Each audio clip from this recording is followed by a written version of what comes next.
Là, je propose de ne pas donner tout de suite la parole à nos panélistes pour répondre aux questions lancées par Philippe Genestier, mais je pense que vous tous avez plutôt envie d'intervenir.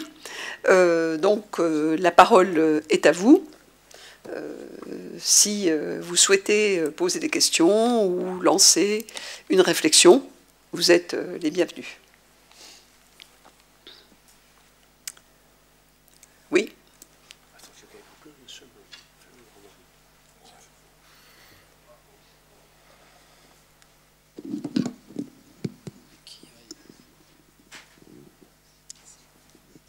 Merci. J'ai voulu faire un commentaire, surtout suite à l'intervention de M.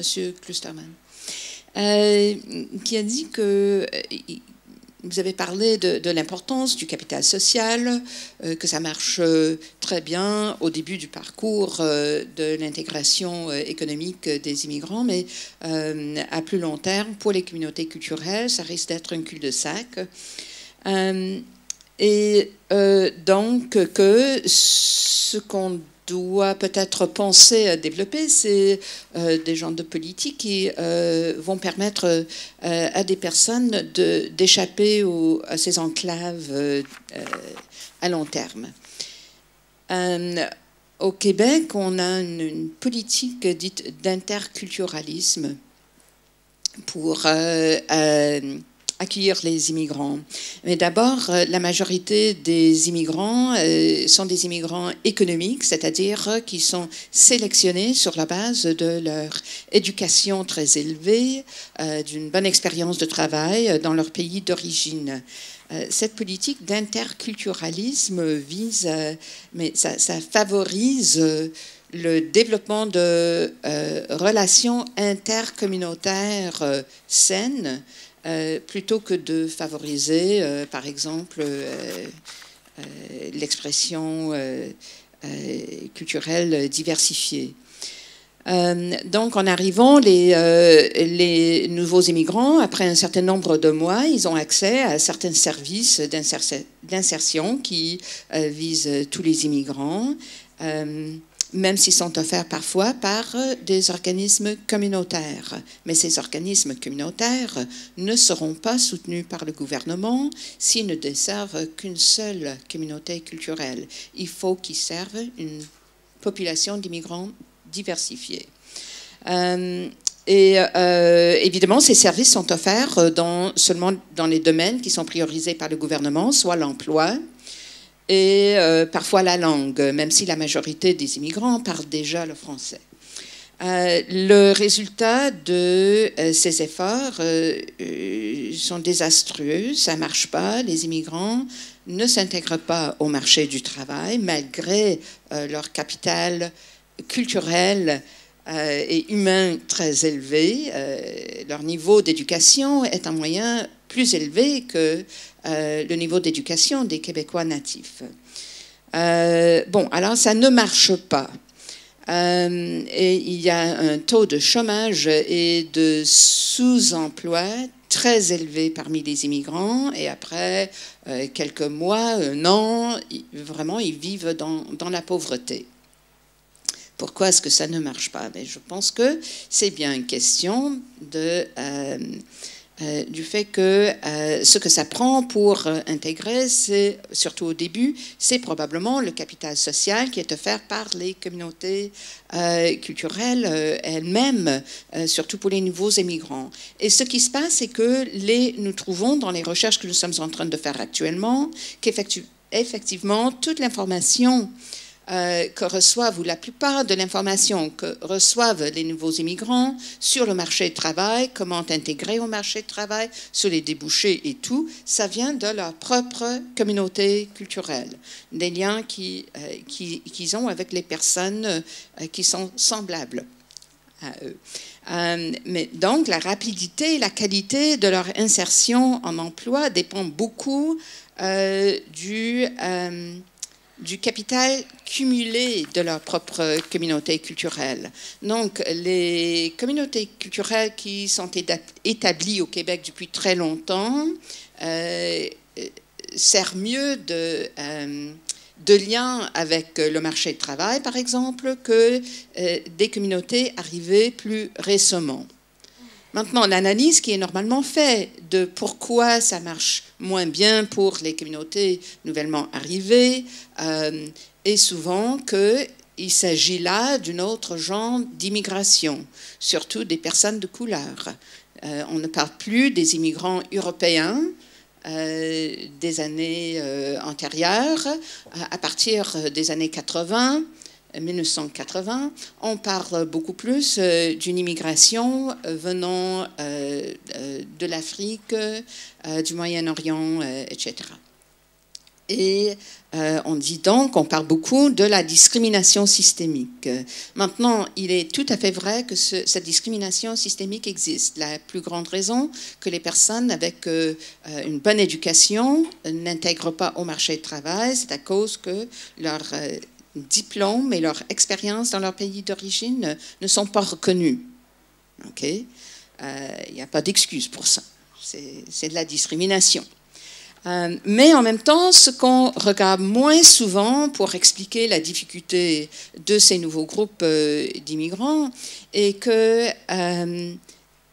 c'est la structure du marché du travail qui est totalement différente. C'est la structure de l'économie qui est complètement différente que pendant la période antérieure des vagues d'immigration.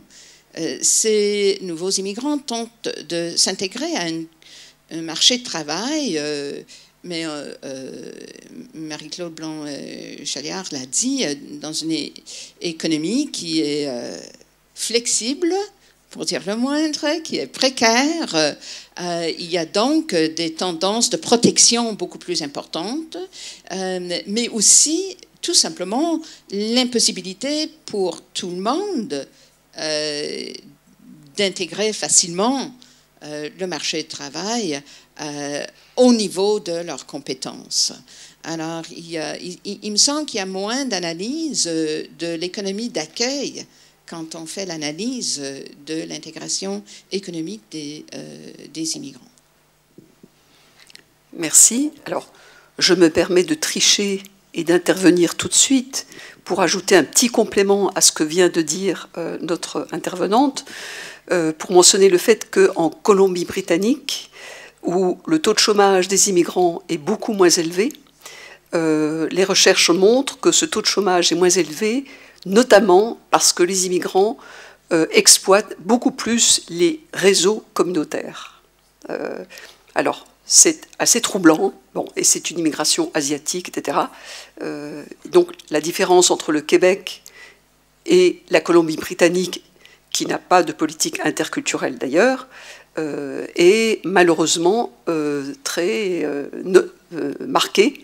Et les recherches montrent que les réseaux communautaires permettent aux immigrants de l'ouest du Canada de s'intégrer beaucoup plus facilement, semble-t-il. Alors, voilà, j'ai triché un petit peu. Et je m'empresse de prendre 2-3 autres questions, et puis après, je passerai la parole aux panélistes. Monsieur Worms.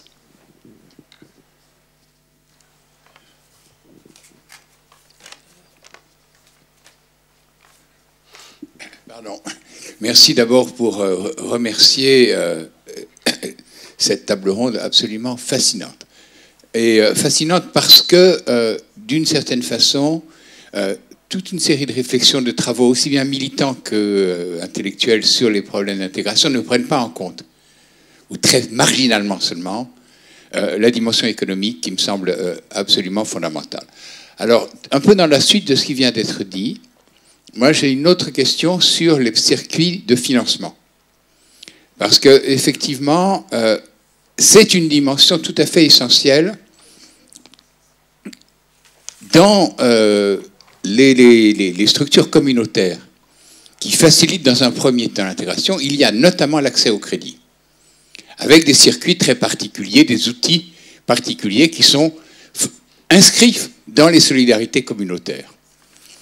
Le problème, c'est le passage à terme de ce mode de financement par du crédit communautaire, dans lequel j'inscris le microcrédit d'une certaine façon, mais ce sont des modes de crédit qui se substituent à l'incapacité d'accéder au crédit bancaire. Or, le problème, c'est que la difficulté, elle ne vient pas tellement des comportements des acteurs économiques du terrain, elle vient du mode de fonctionnement de l'institution bancaire. Et les logiques de non-transparence, d'opacité, de circuits de reconnaissance implicite de qui est digne d'accéder au crédit bancaire sont des mécanismes d'exclusion extraordinairement forts, ce qui fait que j'aimerais beaucoup savoir comment les membres de la table ronde perçoivent les possibilités de passerelle entre des mécanismes d'accès au crédit, de substitution, faute d'avoir accédé au crédit bancaire, et l'accès au crédit bancaire, qu'est-ce que ça suppose de mécanismes de transformation possibles.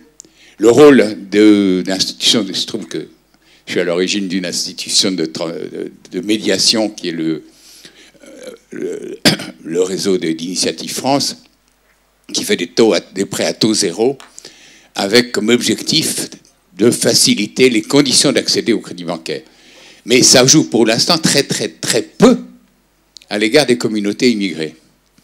Et de ce point de vue-là, moi je suis très intéressé de savoir sur ce problème qui je crois tout à fait fondamental, l'accès au crédit, les réflexions de notre table ronde. Et ça s'adresse aux 3 membres de la table ronde. Merci. Merci. Alors, encore une autre question ? Oui, merci aussi pour ces 3 présentations. Ça me confirme que c'est de plus en plus difficile de parler des communautés sans parler d'économique. J'aurais voulu vous ajouter un élément à la question des pratiques au Canada à propos de l'immigration et du rôle des communautés. D'abord, si j'ose faire une remarque sur la remarque d'Annick Germain, s'il y a une grande différence entre la Colombie-Britannique et le Québec, c'est qu'en Colombie-Britannique, ce sont des communautés asiatiques pour la grande majorité qui sont dans le commerce. Ils sont dans le commerce et qui sont dans le secteur privé. Alors qu'au Québec, on va recruter des immigrants de type professionnel, c'est-à-dire des ingénieurs ou des médecins, etc., et qui là tombent dans les RETS des corporations professionnelles, c'est-à-dire du système d'État. Et je pense que pour la discussion qu'on a ici sur les différents modèles, schématiquement anglo-saxons ou disons français, c'est très important de prendre cette dimension-là en compte. L'État est un obstacle et ces corporations sont des obstacles à l'intégration des immigrants. Mais je voulais parler d'un autre aspect sur la question de l'immigration.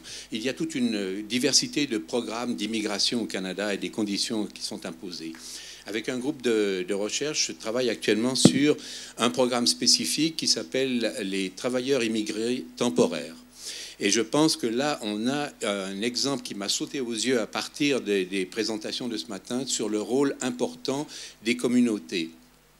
Parce que dans le programme des travailleurs immigrants temporaires, qui représente 4% de la main-d'œuvre active actuellement au Canada, c'est-à-dire environ 350 000 personnes qui sont recrutées sur base de compétences spécifiques selon les besoins de l'industrie ou des services canadiens et qui peuvent signer des contrats via des agences privées de recrutement, des contrats de maximum 2 ans, et qui sont attachés à un employeur spécifique qui retient le passeport de la personne qui est recrutée.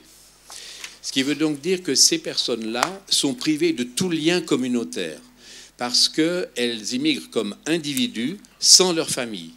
Et je pense qu'avec les exemples qu'on nous a montrés tout à l'heure, c'est vraiment le contre-exemple, je dirais, d'une pratique ultralibérale de recrutement de main-d'œuvre pour fin de contribution à l'économie canadienne, dans les termes même de la loi, mais qui vont détruire justement le lien communautaire pour rendre présumément plus efficace la contribution de la main-d'œuvre à cette économie. Ce qui est intéressant aussi, je crois, de prendre en compte, c'est que cette situation qui est extrêmement douloureuse et difficile ne suscite aucun intérêt de la part des syndicats, bien évidemment, même s'il y a quelques acteurs syndicaux qui se demandent qu'est-ce qu'ils pourraient bien faire avec ces situations-là, mais que certains groupes dits communautaires de mobilisation qui s'adressent à ces populations-là le font dans les faits sur une base de provenance ethnique. Par exemple, il y a un regroupement de travailleurs réunionnais qui ont été recrutés dans des abattoirs, qui tentent de s'organiser. Il y a un regroupement des gardiennes et des personnes qui prennent soin à domicile, donc qui sont généralement des Philippines ou des Marocaines. Elles ont des regroupements spécifiques qui sont extrêmement difficiles à organiser.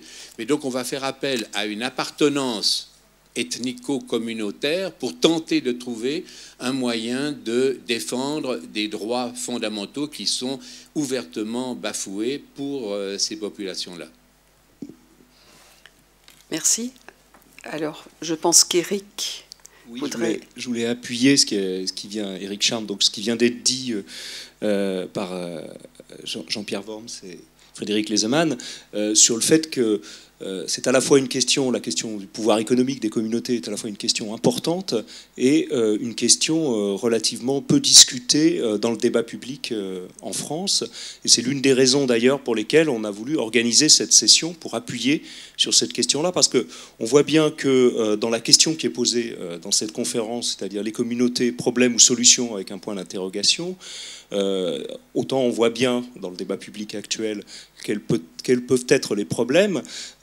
Pour ce qui est des solutions, on voit bien que la dimension économique est essentielle dans la possibilité de voir ou de faire des communautés des éléments d'intégration dans toutes les dimensions du terme intégration.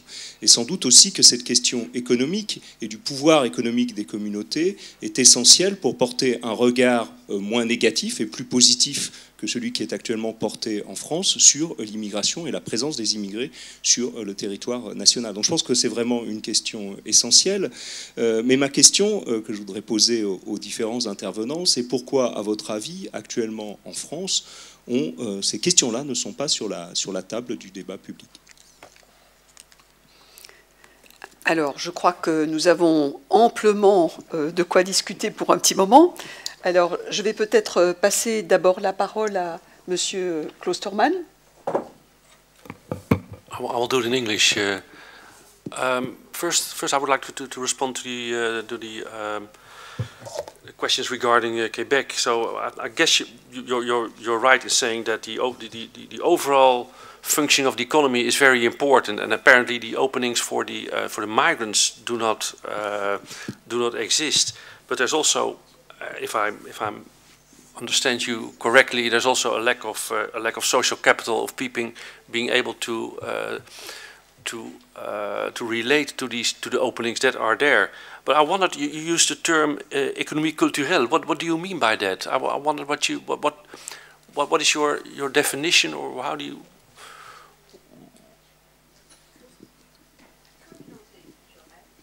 Okay, so you're not referring to cultural industries. That's not. No. Okay. And I think that it also is related to the point that was made by I guess you're also from Quebec. And what you were saying is that do you have a point system in Canada for migrants? So if you have, yeah, it's interesting. I never thought about that. This kind of unintended consequence that if you have a point system, you select migrants on the basis of their educational qualifications, then you don't have chain migration. And if you don't have chain migration, then you don't have communities, and then you don't have social capital, so people are out there on their own, which is, for me at least, quite surprising that the causality works this way, and then it's very difficult for these people to get a job. And also, if they don't get a job, because many migrant entrepreneurs are pushed towards entrepreneurship. If they don't get access to jobs, they will start their own business. But then, of course, the belonging to a community is very helpful because you already have a mark to start with. So I never thought about that the point system also works that way. About the financial capital, it's very crucial, and communities are very important in generating microcredit and also giving the kind of revolving funds. And the banks are usually not very helpful to give migrants loans. That has to do with discrimination. So we do see redlining. Again, maybe it's also in France that for particular postal codes that the banks will say, no, we won't give it. But there's also a problem that many migrants don't have a collateral or don't have a credit history. So banks will say, no, we won't give you money because we don't know if you will be able to pay back. And what we do see is that at a local level, so it's becoming much more part of des acteurs locaux, is that the local government, the municipalities and agencies within cities are trying to create networks between banks and entrepreneurs to be able to bridge the gap between those who need the money and the banks that might give them loans. So that's happening. And the last question by Eric Charme, I'm not an expert on France, so I'll leave it to the others. Alors, je parle. Allez-y, allez-y. Alors, je vais répondre tout de suite à la question d'Éric. Enfin, bon, répondre, c'est beaucoup dire. Mais ce que je peux dire, c'est que moi aussi, j'apprends beaucoup, là, dans cette session. Et je me suis beaucoup intéressée au processus d'intégration. Et je prends conscience du plus de cette dimension des filières économiques et des communautés économiques, parce qu'effectivement, j'étais beaucoup dans des logiques un peu post-marxistes, l'idée de la surexploitation, etc.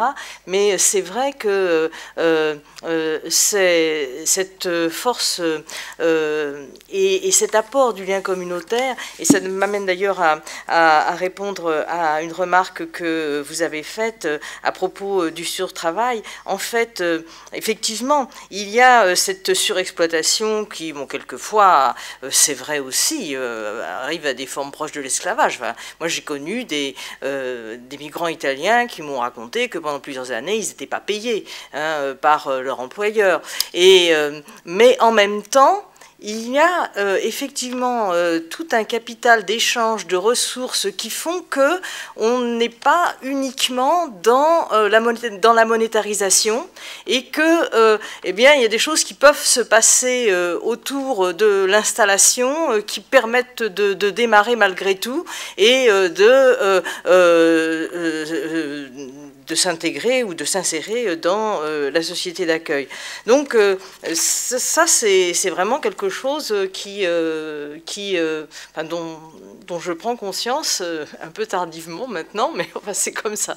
Alors, pour aller dans le sens de ce que vous dites, c'est vrai que c'est très surprenant, et je pense que c'est un peu lié en France au fait que finalement, l'économie n'intéresse pas tant que ça. Parce que pour ce qui est de l'histoire du milieu des historiens de l'immigration, que moi je connais le mieux, eh bien, en fait, il y a très très peu d'études sur les aspects économiques. Bon, j'ai cité tout à l'heure les travaux de Nancy Green et de Claire Zalk. Bon, j'aurais pu évoquer aussi ceux d'Anne-Sophie Bruno sur les Tunisiens. D'ailleurs, assez intéressant, parce que ça va me permettre de raccrocher avec les 30 Glorieuses.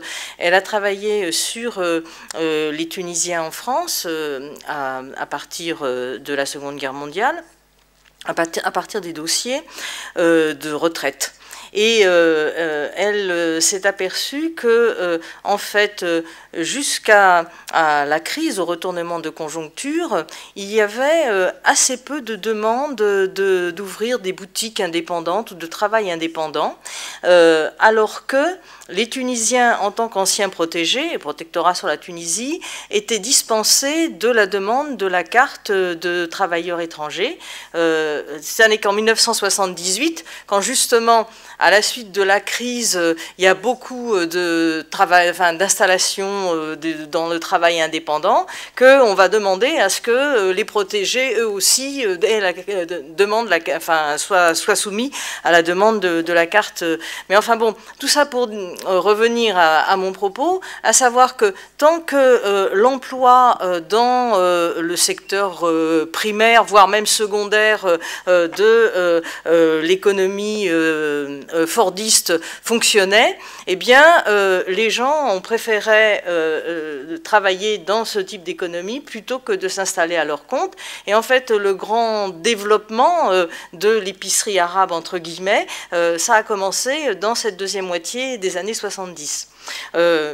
Donc, pour en revenir, excusez mes circonvolutions, les historiens de l'immigration, y compris quand ils travaillent sur l'intégration, etc., ne se sont pas intéressés à la dimension économique. Et donc il y a un vrai vide qui est loin d'être comblé. Et alors justement, ce vide fait que ce que je dis à propos de la période des 30 Glorieuses, c'est ce qui m'apparaît à moi, parce que j'ai un peu travaillé sur cette période, mais surtout à travers l'histoire des bidonvilles, où la question de l'économie se pose de façon tout à fait différente. On a une petite économie ethnique, mais enfin bon, c'est massivement des travailleurs salariés.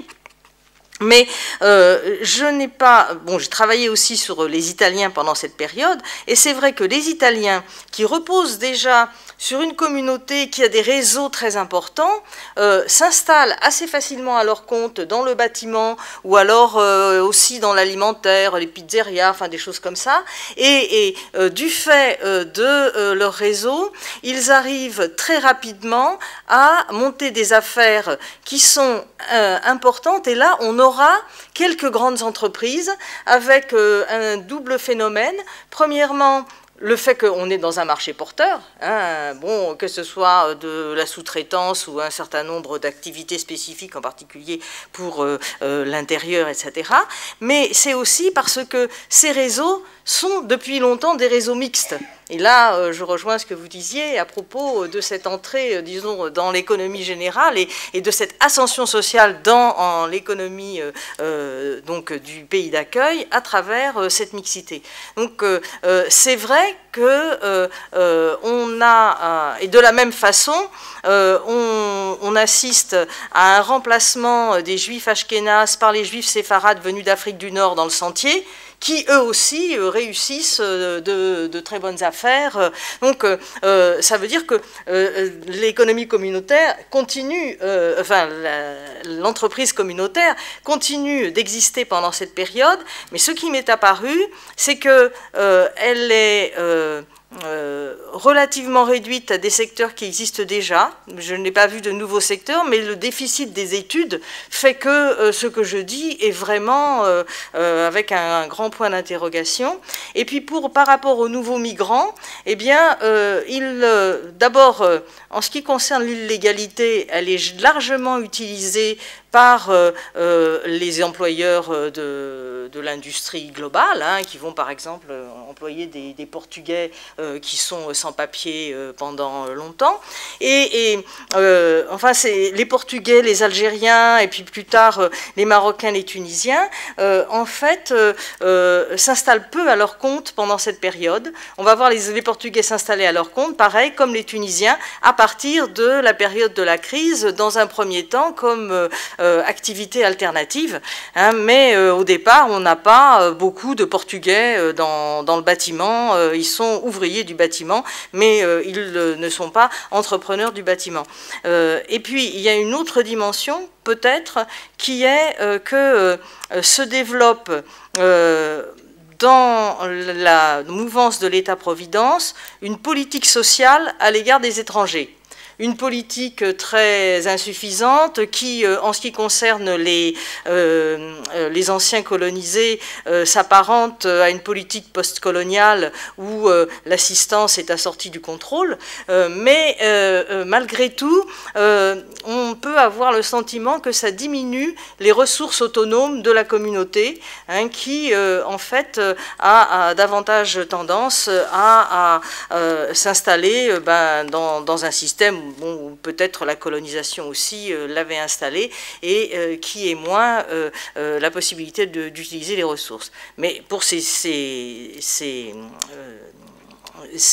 groupes de migrants post-coloniaux, bon, il faut d'abord voir leur dénuement extrême, hein, la faiblesse de leurs ressources, et le fait que souvent il y a des recrutements qui ne sont pas des recrutements par l'intermédiaire de filières, et donc bon, il y a des groupes qui peuvent se constituer dans les entreprises, mais on n'est pas tout à fait dans les mêmes logiques.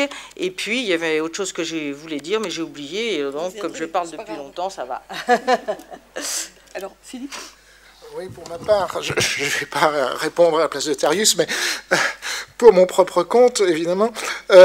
Et je vais peut-être répondre à la fois à la question de l'accès au crédit et à la question du rôle minoré de la dimension économique dans la problématique des communautés en France. Pour répondre à ces deux questions à la fois, j'ai envie de faire référence à une anecdote, enfin une impression de voyage, un étonnement. En 2003, j'étais à Montréal, dans le quartier, dans la commune, je ne sais pas, Petite Patrie, est-ce que c'est une commune? C'est un arrondissement. Dans l'arrondissement donc de Petite Patrie, il y a ce qu'on appelle là-bas une corporation de développement communautaire. Et je suis allé les voir, j'ai rencontré un certain nombre de responsables, travailleurs sociaux, qui m'expliquaient que dans ce que nous appellerions la politique de la ville, dans le cadre de la politique de la ville, eh bien, eux avaient une politique très particulière qui consistait à repérer un certain nombre de leaders communautaires, à leur payer des jours de consultation auprès de cabinets d'affaires pour qu'ils montent un business plan afin de pouvoir produire un projet d'entreprise acceptable par le système bancaire, notamment par la Caisse du Jardin.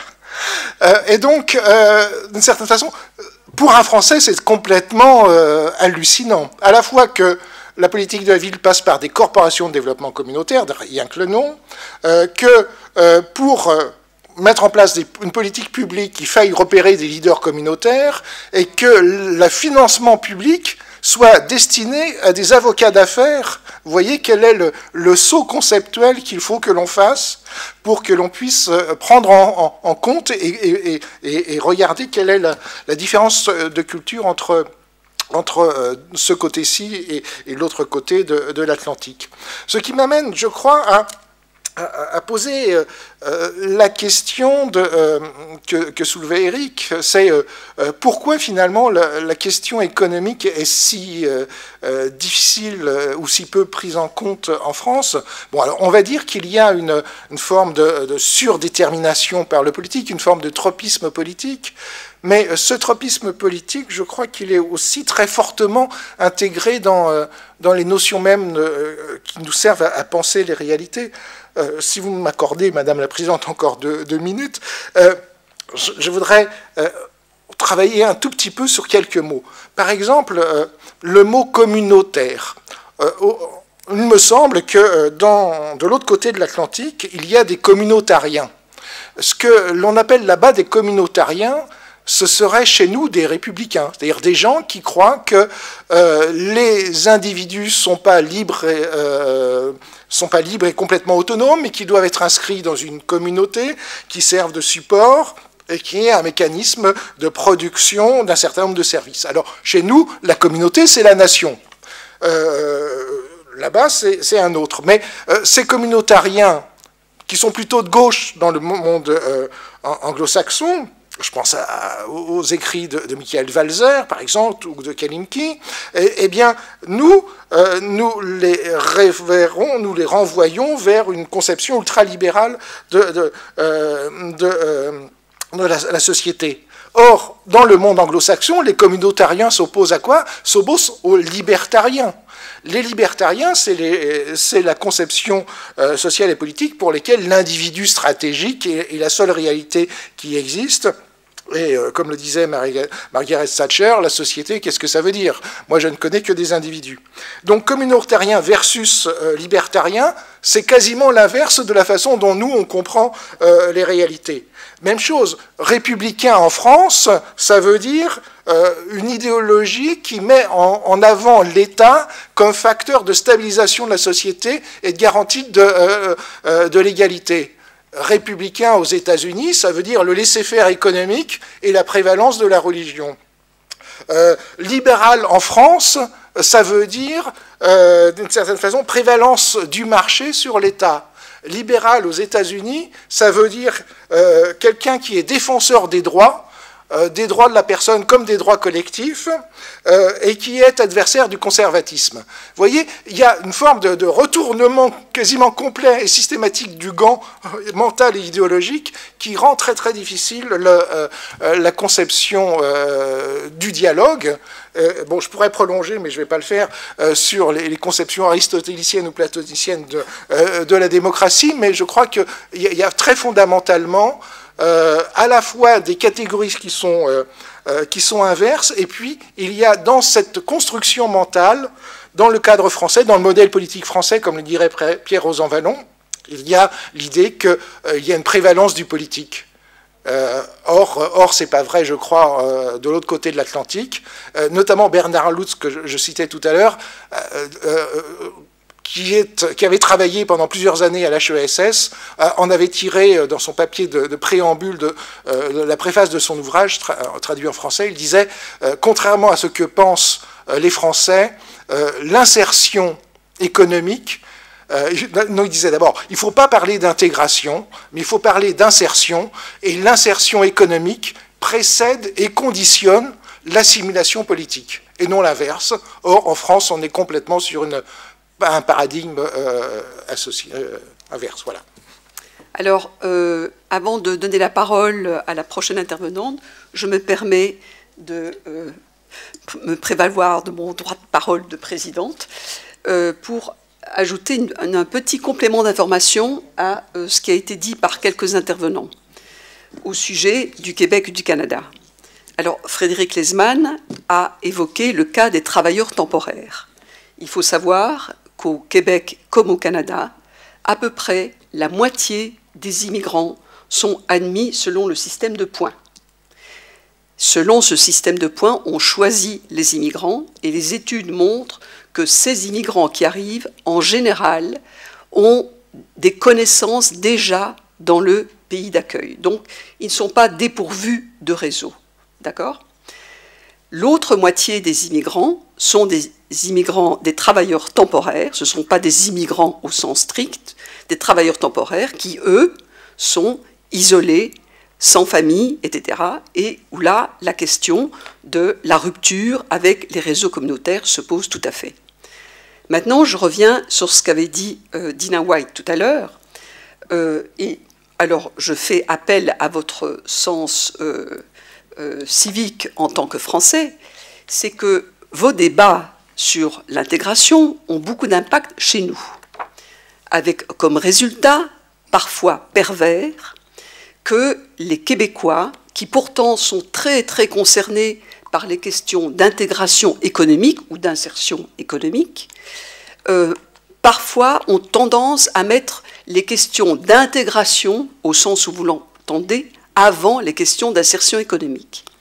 Ce qui fait, par exemple, que les organismes communautaires qui aident nos immigrants à s'insérer vont souvent convaincre les immigrants récents que eux peuvent les aider à trouver du boulot, trouver de l'emploi, et non pas leur communauté.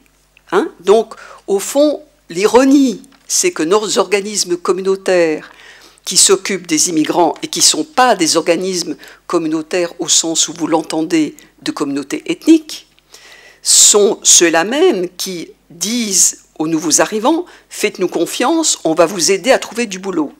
Ce qui est faux. Bon. Et de fait, les taux de chômage des immigrants qui sont très qualifiés sont très élevés. Ce discours-là n'existe pas en Colombie-Britannique, où en fait on laisse les réseaux agir, et les chiffres sont là. Bon, l'intégration se fait avec moins un taux de chômage qui existe, mais qui est moins élevé. Alors, donc, bon, je pense que le débat que nous avons est un débat international où les idées circulent, et ce qui se discute chez vous a un impact chez nous, alors que les situations sont très très différentes, puisque, comme vous le savez, bon, le Canada comme le Québec sont des endroits où on a un besoin incroyable de main-d'œuvre et donc on veut de l'immigration toujours plus, bon, ce qui n'est pas nécessairement le discours qu'on entend chez vous. Alors, c'est intéressant de voir qu'on a des débats croisés, et ne vous imaginez pas que ce qui se discute ici n'a pas d'impact chez nous au Québec. Au contraire, c'est très important. Alors, je m'arrête là, je passe la parole. Il y a... Oui, voilà, d'abord... oui, bonjour. Et puis après. Ça marche? Oui, oui, bonjour. Farida Snaoui, je souhaiterais faire une remarque et donner une information suite à aux dernières questions qui ont été posées par monsieur.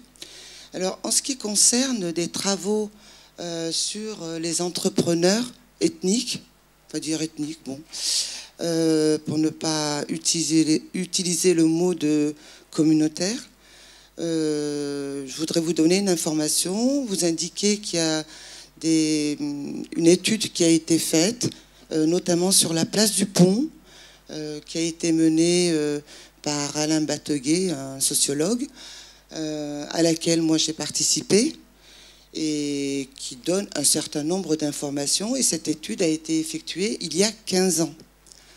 Bon, ça donnait des billes pour comprendre ce qui existe et comment ça fonctionne, et notamment l'idée que la place du Pont, même étant aujourd'hui un quartier résiduel, un quartier exotique, entre guillemets, résiduel, parce qu'on l'a limité à une peau de chagrin par rapport à des quartiers ethniques qu'on peut trouver dans d'autres pays, à New York et dans d'autres pays cosmopolites. Mais en même temps, c'est un quartier qui a une centralité immigrée, et notamment au niveau justement du commerce. Bon, voilà, si vous voulez en savoir plus, je vous renvoie à cette étude. Et puis, je voudrais faire une remarque concernant votre seconde question, où vous dites pourquoi, enfin, si j'ai bien compris, pourquoi... c'était quoi votre seconde question? Non, mais redites-la, parce que j'ai gardé l'idée, mais je ne me rappelle pas la formulation. La question ne portait pas sur les travaux scientifiques. D'ailleurs, quand on a appris Alain Tarius, nous a lui-même renvoyé vers Alain Batteguet pour proposer... Oui, oui, je sais, je regrette qu'Alain Tarius ne soit pas venu. Mais la question portait sur la présence dans le débat public, c'est-à-dire les travaux d'Alain Batteguet, d'Alain Tarius, se diffusent assez peu. Voilà, ce qu'il a fait sur Marseille, Alain Tarius, ça a peu pesé sur le débat public à Marseille, à ma connaissance.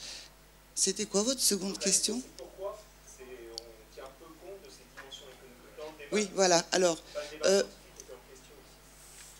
oui, mais le débat scientifique, il a aussi un intérêt qu'à un moment donné, et encore faut-il faire la preuve que ça n'a pas été discuté, diffusé. Peut-être ça n'a pas été vraiment entendu pour diverses raisons. Et à votre seconde question, alors moi, je la poserai pas... Enfin, je me suis dit, elle est intéressante, votre question, mais j'aurais trouvé très judicieux de la poser à des responsables politiques. Pourquoi l'entrepreneuriat ethnique, hein, encore une fois entre guillemets, n'est pas reconnu? Pourquoi ça reste une poche dans un quartier comme ça, un peu... On a parlé d'invisibilité hier, etc., etc. Mais quand on regarde la place du Pont, ben, elle n'est pas vraiment valorisée. Alors moi, je peux vous dire, pour en avoir fait directement et personnellement l'expérience, que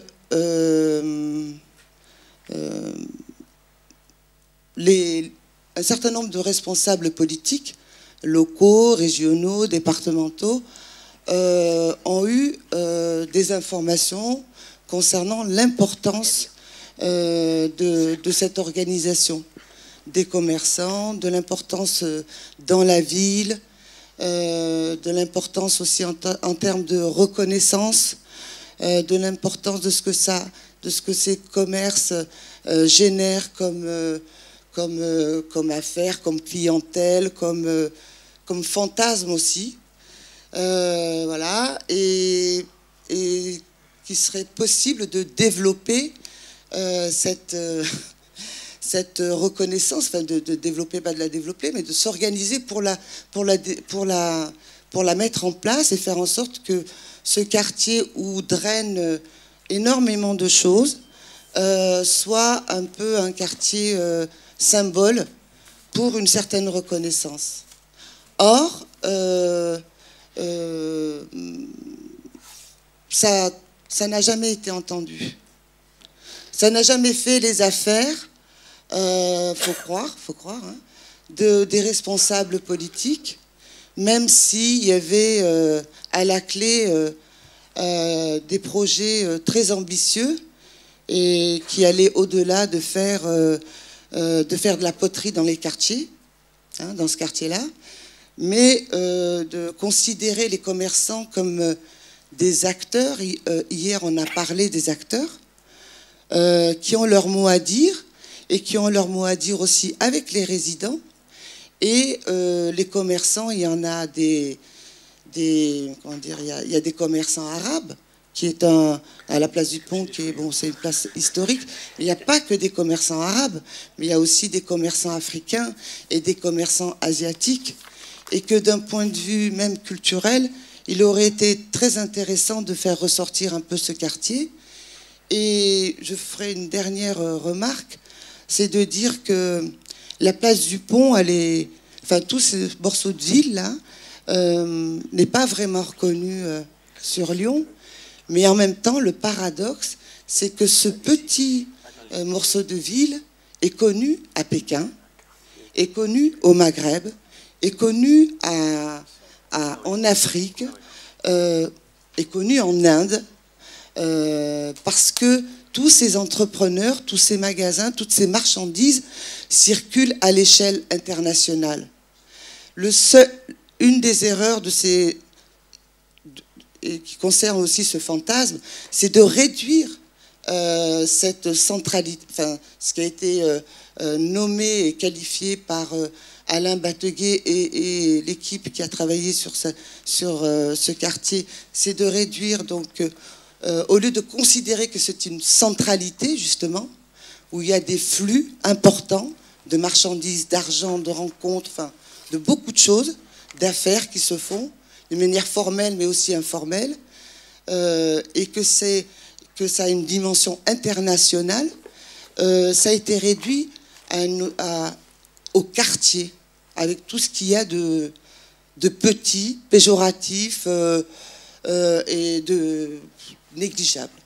Voilà. Je vous remercie de m'avoir écouté. Je peux peut-être ajouter qu'Alain Batelier avait été invité pour participer à cette table ronde quand nous avons appris qu'Alain Thérius ne pouvait pas. Malheureusement, Alain Batelier n'était pas non plus, lui, disponible. Alors, une dernière question. Oui, bonjour, José Ders. Je suis membre, pour avoir été d'ailleurs un des initiateurs, du séminaire pour l'intervention sociale communautaire, qui présentera d'ailleurs un atelier demain. Mes deux questions sont essentiellement liées à l'aspect économique de ce matin que je trouve très, très pertinent.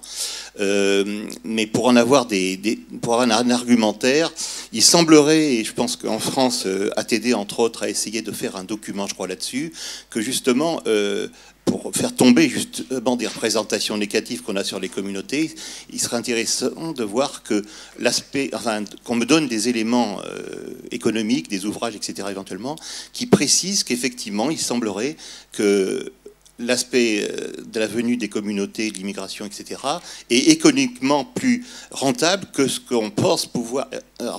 que ce qu'on pense qu'il retire en fait à la communauté nationale au niveau économique. Donc ça serait intéressant de faire tomber, si ça existe, cet aspect-là, premier point.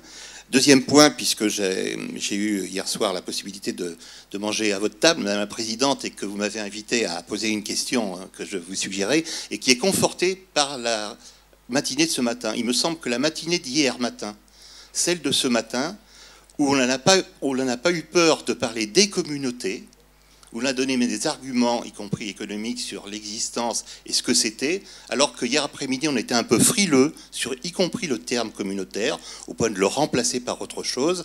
Je pense que c'est important, et ça, si vous voulez, c'est un peu aussi notre réflexion en recherche-action que nous faisons, c'est que même le fait, en France y compris, de ne pas utiliser le terme communautaire, c'est une manière de laisser les gens dans du communautarisme.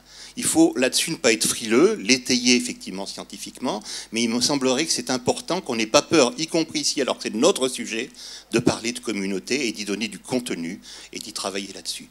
Voilà. Merci infiniment. Alors, je pense qu'il est... Vous permettez ? Oui. Je voudrais juste une petite information pour ceux qui sont de la région. En fait, est paru il y a peu de temps un livre dans la collection Lieu d'être sur les Italiens à Lyon, qui s'appelle Lyon à l'italienne, avec beaucoup de documents. Et le livre est absolument passionnant parce que il est construit en fait autour de l'histoire communautaire. Il y a des histoires de famille, des histoires de groupes, des histoires aussi de recrutement ouvrier, d'un Gerland, Vaux-en-Velin, etc. Et autour de ce livre, actuellement, il y a toute une série de manifestations, il y a un programme, mais en particulier une exposition qui est aux archives municipales de Lyon. Donc, je voulais vous le signaler. Merci infiniment.